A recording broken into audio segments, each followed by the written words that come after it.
Okay, today is July 12th, 2023, and we're excited to talk again with some of our local area businesses on how to be prepared. We'll introduce ourselves, and then here is what we plan to cover today. So we'll start down at the end. I'm Art Mead. I'm the Huron County Emergency Management Director. I'm Matt Roach with Norwalk, Ohio News.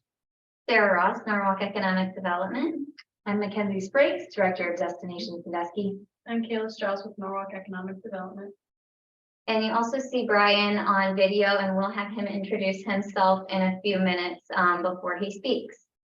But each webinar, we have just started off with the basic info in case this is your first webinar. And just a friendly reminder that the Great North American Eclipse will be on a Monday next spring, and we'll say spring quite a bit because today we're going to talk about weather.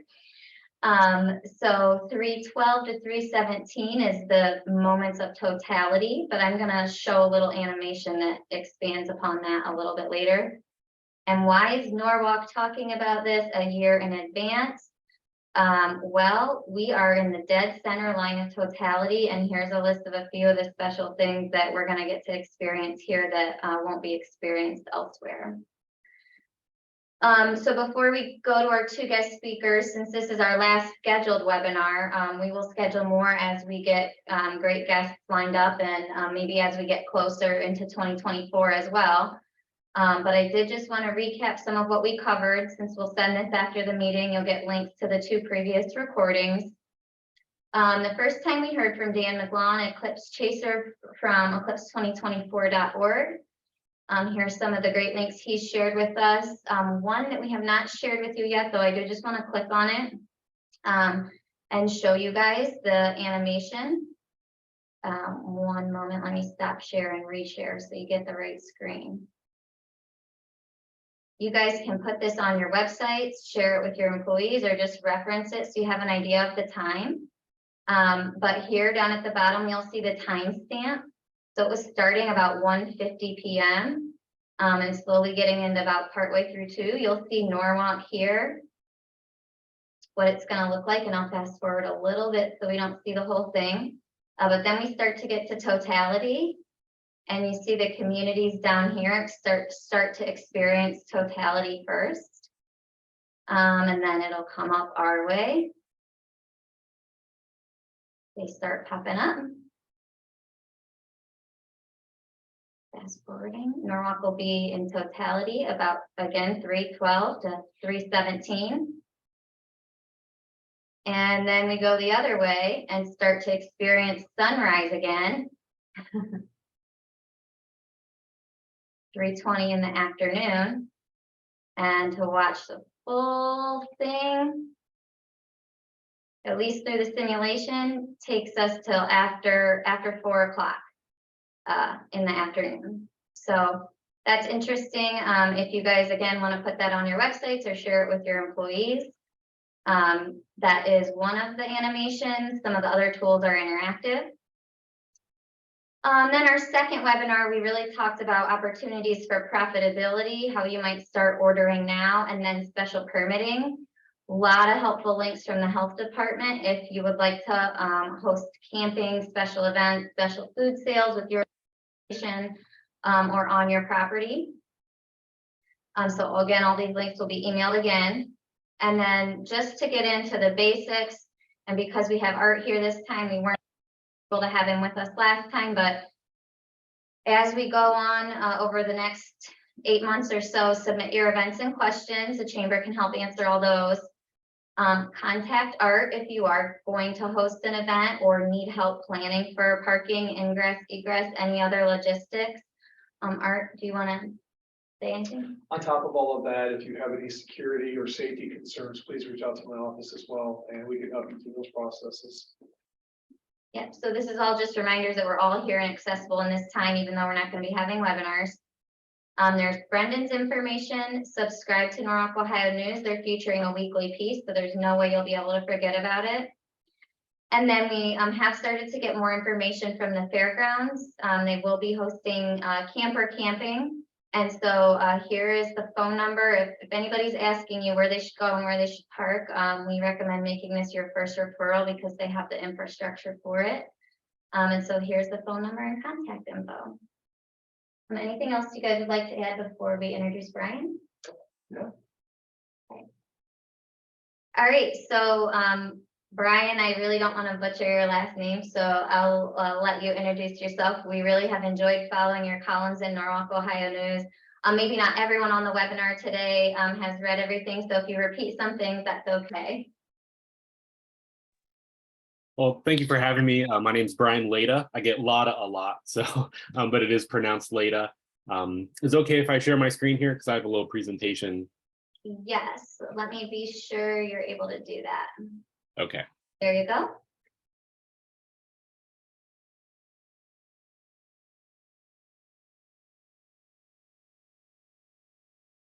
All right. Can everyone see my screen?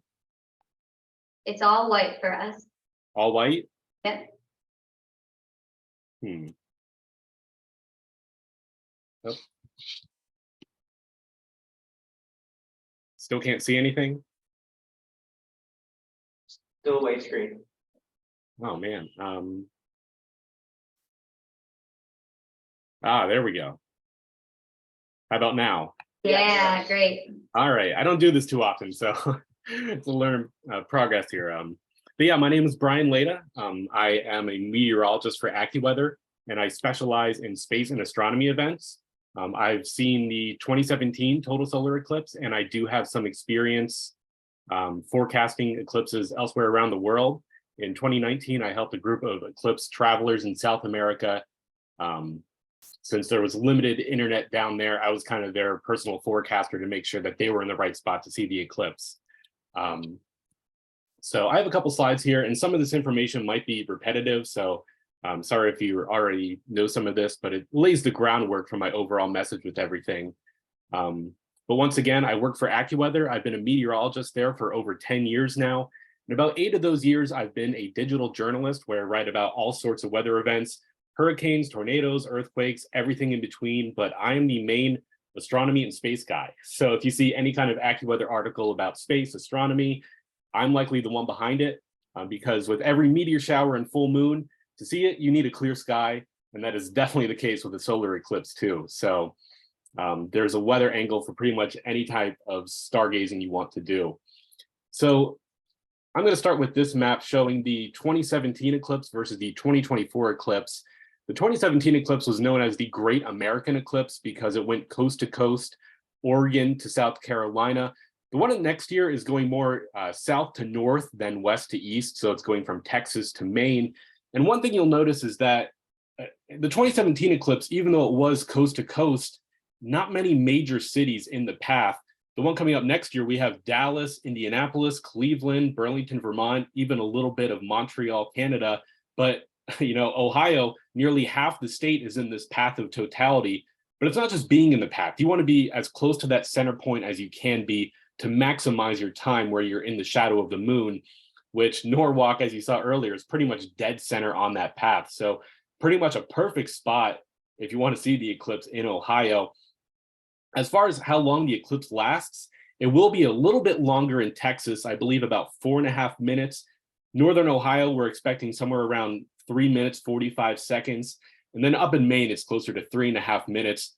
Compared to 2017, the longest it lasted was 2 minutes and 43 seconds. So this one, not only is it going to be seen by more people because it's encompassing more cities, but it's going to last longer than the one in 2017. So people that witnessed that last one, like myself, this one will be even more impressive than that. And people that missed out on that one in 2017 that see this one, they're really in for a treat. So next slide here, bad news first, and then the good news. This is a map that I created for AccuWeather. I compiled 20 years of satellite data specifically for April 8th to create this map. That red arrow is that path of totality where you need to be to see the total solar eclipse. The rest of the country is going to be seeing a partial solar eclipse, but of course, everyone wants to see the total eclipse. And in that background there, you could see the historical chance of cloud cover. Down in Texas, that is historically where the best chance of good weather is. And then the probability of clouds increases the farther north and east you go. And one thing I want to emphasize is that this is a very tricky cloud forecast. This is just showing the historical chances. This is not a forecast. But when it comes to the forecast, we're not just forecasting, will it be cloudy on April 8th? We're asking the question, will it be cloudy for 4 minutes on that day? So this is a very complicated forecast. We really won't have a decent sense of the forecast until about 10 to 14 days ahead of time. And really, we're not going to have a good forecast until about 5 days out. I know me personally, I'm going down to Texas. A lot of people are going to Texas for this one, or at least planning to, because not only will the eclipse last longer, but you see this map, a better chance of good weather.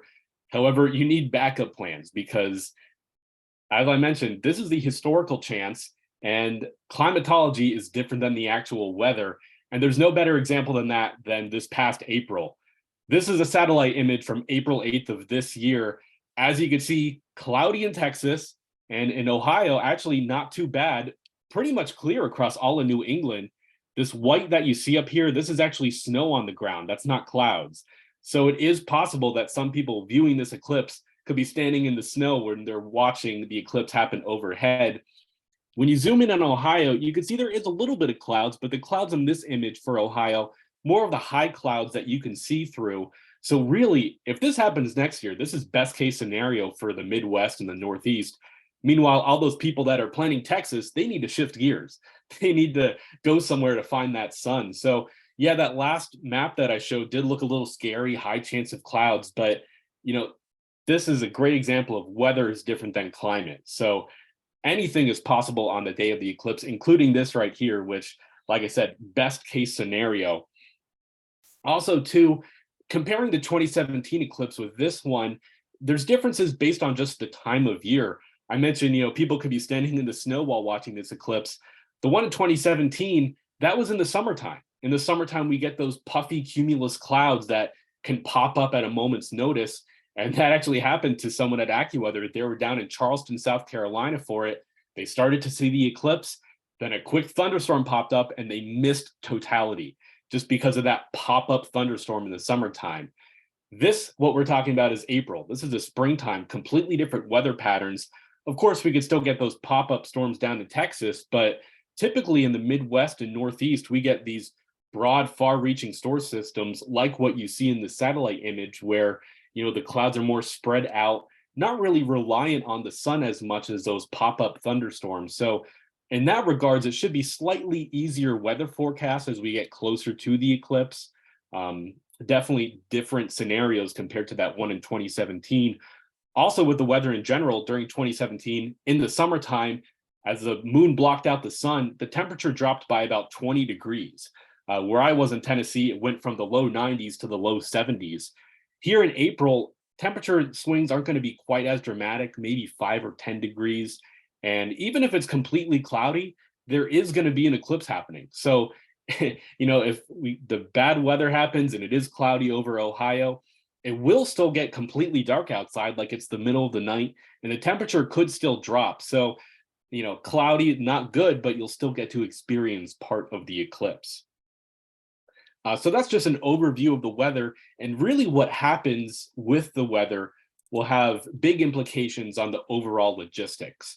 So this is a graphic that I made with Gordon Telepin. He is an eclipse educator. He runs an app called Solar Eclipse Timer. It's a couple of dollars on the App Store, but really one of the best ones out there. So if you're looking for a good app for your phone, it literally talks you through the eclipse as it's happening. But these are the 3 things that people consider when viewing an eclipse. Obviously, number 1 is the weather forecast. Number 2 is that totality duration where you want to get to the middle of that path, which Norwalk, Ohio is located in. And then finally, logistics. This can be a little complicated.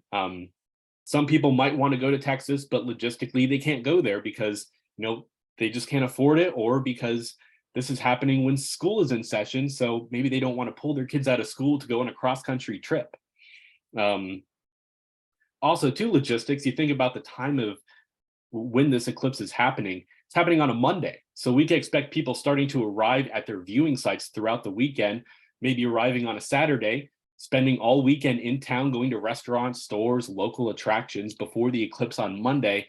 And also that weekend, that is a good travel weekend because depending on what happens with the weather, if the weather forecast is looking okay in Ohio, but bad in New England, people are going to be escaping New England and traveling south to find that good weather. So there could be a surge of people coming from New England on Sunday at the last minute into Ohio to find the good weather.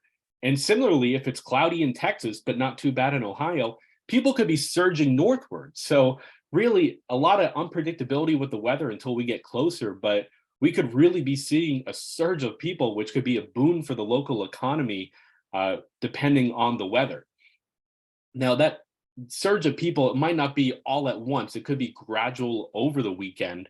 Also, too, one thing to consider, this is happening a week and a day removed from Easter. So maybe some people, they took time away on Easter weekend to go somewhere, and now they need to plan a trip for the eclipse. It's kind of uncertain what people are going to be doing travel-wise because of those things, compared to the 2017 eclipse, when that was in the summer, when people commonly do take vacations. So it is a little bit difficult to predict what everyone's going to be doing because humans are unpredictable, but that's generally what we're expecting in terms of the eclipse. Probably more people seeing this one than the one in 2017. So we are expecting millions of people to travel for this. And like I said, Ohio's in a great spot. Maybe not for the climatology of the weather, but in terms of viewing and being directly in that center path, you couldn't ask for much more. So there is a little bit of uncertainty with the weather and the travel logistics before the eclipse, but afterward, one thing is certainty, and I know this from experience, and that is traffic jams. People joke that the Great American Eclipse in 2017 was followed by the Great American Traffic Jam. This was my view after leaving the eclipse in Tennessee, compounded by the issue that there was a major accident on a major highway at one of the interstates in Tennessee. Not sure if that was caused by the eclipse or just the surge of people on the roads, but this was my view, and I followed the same person for hours because the GPS was taking everyone in the same direction on the same roads. So immediately after the eclipse is over, some people are going to hit the road and head out. So if you're going anywhere on that Monday afternoon after the eclipse, be warned because this could be your view. If you're staying in that path of totality, this traffic jam should be immediately afterwards. It's going to slowly disperse. But if you are leaving Ohio and heading out, people that might come in from Chicago, they're heading back to Chicago that evening. It's going to be a long time stuck in traffic. And once again, if there's good weather in Ohio, that means that there could be more traffic jams after the eclipse is over. So that's just kind of a broad overview of how the weather could impact the logistics of the eclipse, and what some businesses may expect. Also, too, either businesses or on a personal level, I recommend buying your eclipse glasses now, because when I was down in Tennessee for the 2017 eclipse, scenes like this were a common sight. Stores everywhere were sold out. It might be impossible to get eclipse glasses, a couple of weeks leading up to the eclipse. So definitely buy them now. I personally already have a stockpile. And before you buy them, though, you want to vet your vendor. Go to the American Astronomical Society. They have a list of vendors that are approved. They make good quality eclipse glasses, because there will be knockoffs on the market. There were fake eclipse glasses in 2017, and I'm sure there's going to be even more this year, because that's just how things are, unfortunately.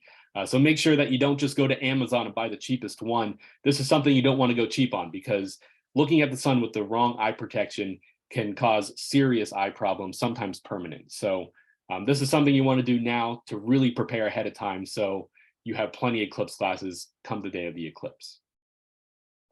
So I think that's all I really wanted to hit on. So now I'll just open up the floor if anyone has any questions about the weather or logistics or anything else you might have. Right, how many eclipses have you seen in person?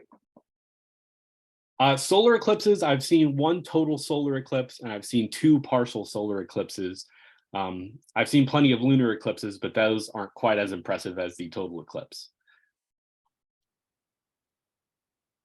It sure is great to listen to a meteorologist's voice for all that time. Very refreshing. Just to echo your point about buying glasses, what a great way to drive traffic into your store if you have a big sign that says we are not out of glasses. And also preparing for food and ordering throughout the weekend. traffic wise, we know we are very accessible from the turnpike, and so we will be ready for that. Dan from eclipse2024.org also alerted us to that evening is the NCAA men's college basketball championships. So if anybody wants to make plans around that to try to keep people here right after the eclipse and draw them into your establishment, that might be a good idea. My question, you mentioned about forecasts starting to get more and more accurate between 14 and 0 days out. As a Eclipse follower, are you seeing a lot of people making multiple sets of plans and then waiting to pull the trigger on which set of plans they're going to go with until that 14 and 10 day mark? Like we might see a lot of new interest and calls and people trying to make reservations that close to the event? Yeah, the hardcore planners here, they're already making backup plans to their backup plans. So I'm actually going down to Texas with a bunch of Eclipse enthusiasts. There's a group of us, we booked reservations, unfortunately non-refundable. So if it's bad weather in Texas, we have to pay for a place we're not going to. And we have several backups, including Norwalk, Ohio. That's one of my backups. And honestly, I wouldn't mind if it's cloudy in Texas and good in Ohio, because I live in Pennsylvania, and that is a much closer drive than driving all the way down to Texas. So that could be one approach from a local standpoint is, you know, so many people are focused on Texas for this eclipse, but you don't want to sleep on Ohio because it's in a great position where, like I mentioned earlier, people from New England might have to drive south to find good weather, or people from the south might have to drive north to find the good weather. So people are definitely making backup plans to their backup plans. And like I said, Ohio's on my list of places. I remember April 8th this year, just in the afternoon, I just couldn't believe how beautiful it was. Sun shining, no clouds. I'm like, wow, this is like this for next year. It's gonna be amazing. One thing I do want to mention though, if people are planning on camping, it is going to be April. So it might be a little chilly camping in a tent if people planning on pitching a tent for the weekend. And of course it's April, so you can't rule out snow. I mean, it is a real possibility that there could be snow showers on this day, you know, intermittent here and there, or even on the weekend leading up to. So if people are planning to camp, definitely have that disclaimer, you know, prepare for all sorts of weather. How would those shadow bands look on a sunny sky but a nice snow-covered ground? That thought never crossed my mind. That would be amazing. I don't like snow in April, but if that's a possibility, I might root for snow.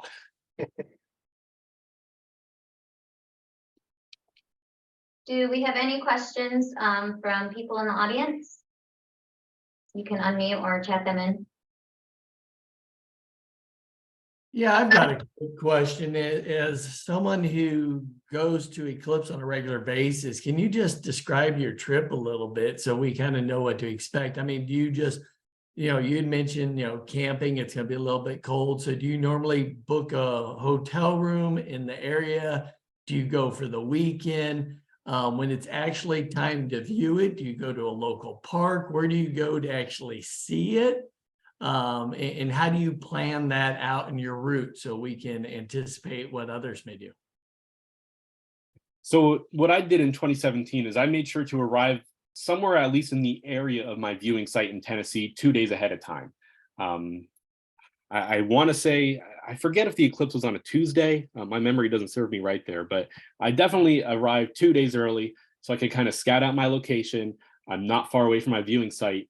And if the weather dramatically changes, that buys me time to move to a different location. As far as eclipse day goes, people are going to be, you know, going to their viewing site. Luckily, it is in the early afternoon, so you have all morning to get there. You want to make sure that you have food and drinks, and you know it's comfortable where you're going. So, you know, if there's a park that also has, you know, bathroom facilities and a good view of the sky, that might be an ideal place. Also, too, just from a personal level, it is great to be around a lot of people. I mean, it would be nice to watch it with just your family, a nice intimate setting where you don't have to worry about others. But when I was in Tennessee, I was outside of a football stadium at a university that was filled with spectators. And I remember the audible roar that filled the air. It sounded like I was outside of the stadium and the home team just scored a touchdown in overtime. Like, it was just hearing people's reaction added to the experience. So seeing others and experiencing with others, and I met total strangers and we had a blast. So if you can view it with a group of people, I would personally highly recommend that. And then going off of the traffic jam afterwards, you might want to be comfy, stay in your area for a little while. And remember that when totality is over, you still have another hour or so of a partial solar eclipse. So there's still things to look at. It's not over when you could see the sun again. There's still a long process after that. So, and after this, we don't have another one in the contiguous United States until 2044. So you definitely want to get the most out of this as you possibly can.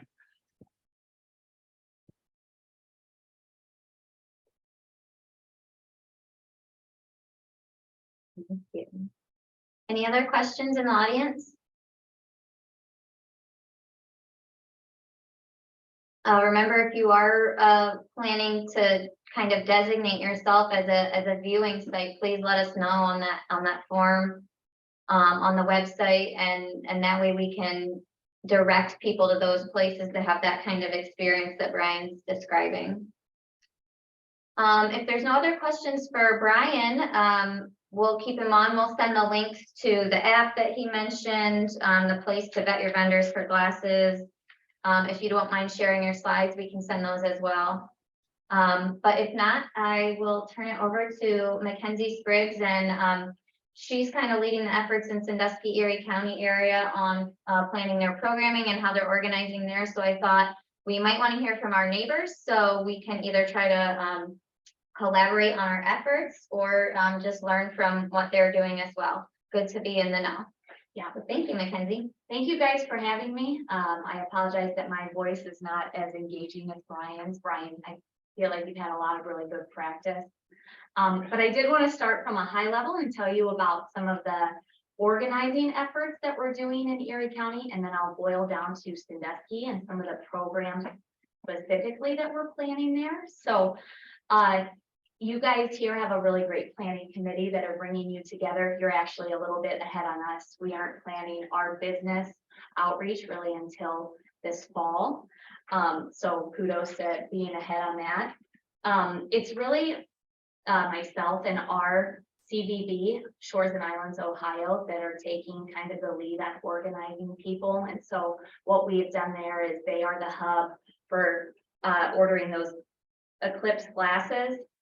They have a central website, shoresandislands.com/solar eclipse, where all of our events are. It also gives all of the locations and how long totality will be. And then we host monthly events, typically on the 8th of every month, that Sarah and Kayla often come to. And that is just to have everybody kind of know what's going on. So that's, a gentle and fun reminder on the 8th of every month that this once in a lifetime and big experience, spectacular experience is coming our way. So we're actually changing our committee structure here to try to be a little bit more effective, knowing that the time is getting closer. We had a really big launch and announcement on April the 8th of this year. I've also been tuning into a lot of the stuff that Destination Cleveland has been doing. And just so you guys all know, they did a really great webinar last month. It can be found on YouTube, but I had a huge amount of takeaways from that, what worked well in other places.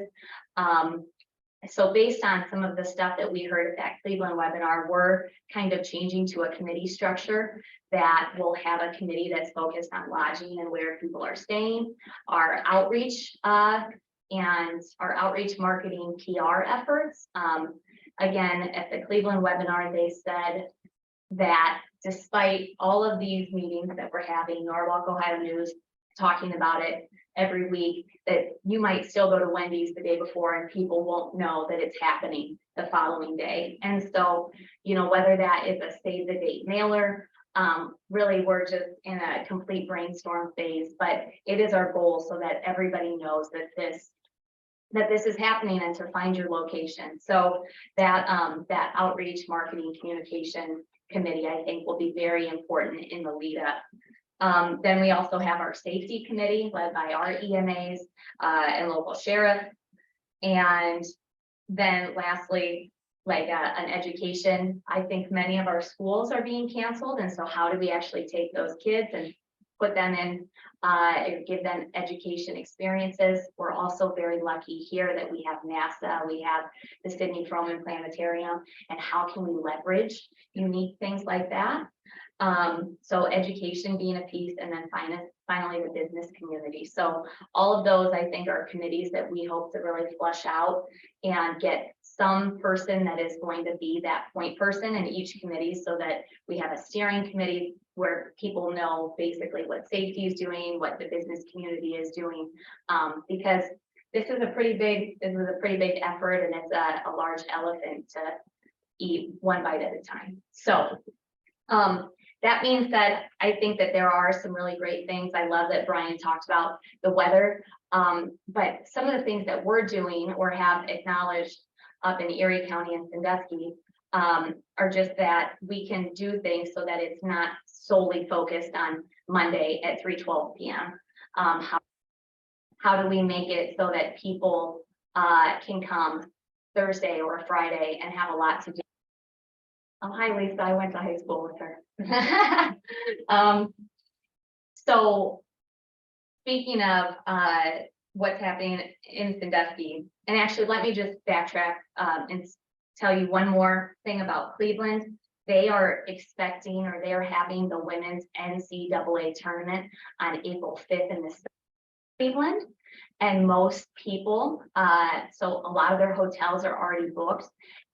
Vision a huge swath of people making their way west because of the booked hotel rooms already.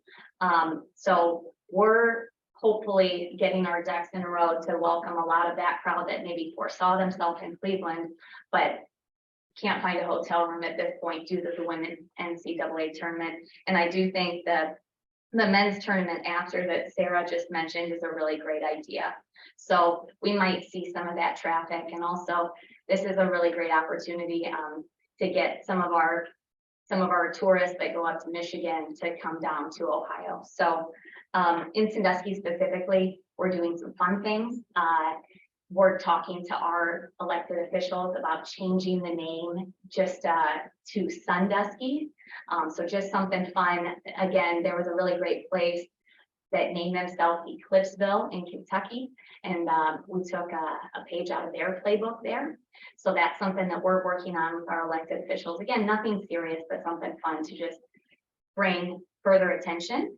And then using our partners and programming efforts all around it. So we have the total Eclipse of Sandusky, which is a festival, a 4-day festival that we're planning, complete with vendors of all types. So we're working on hiring somebody to basically curate that for us, but it might be, mystical stuff. It might be just really great t-shirts, all sorts of things.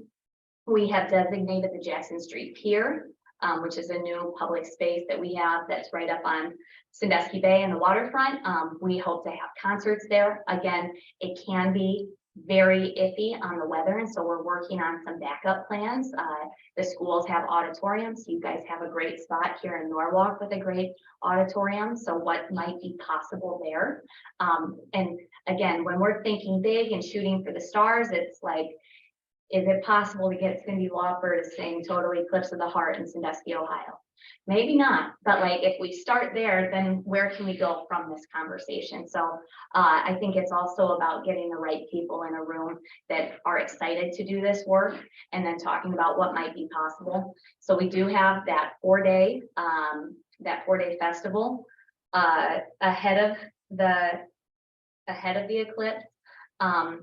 And then we're layering on educational opportunities. Like I said, we have the Sidney Froman Foundation, or Sidney Froman Planetarium. How can we work with them?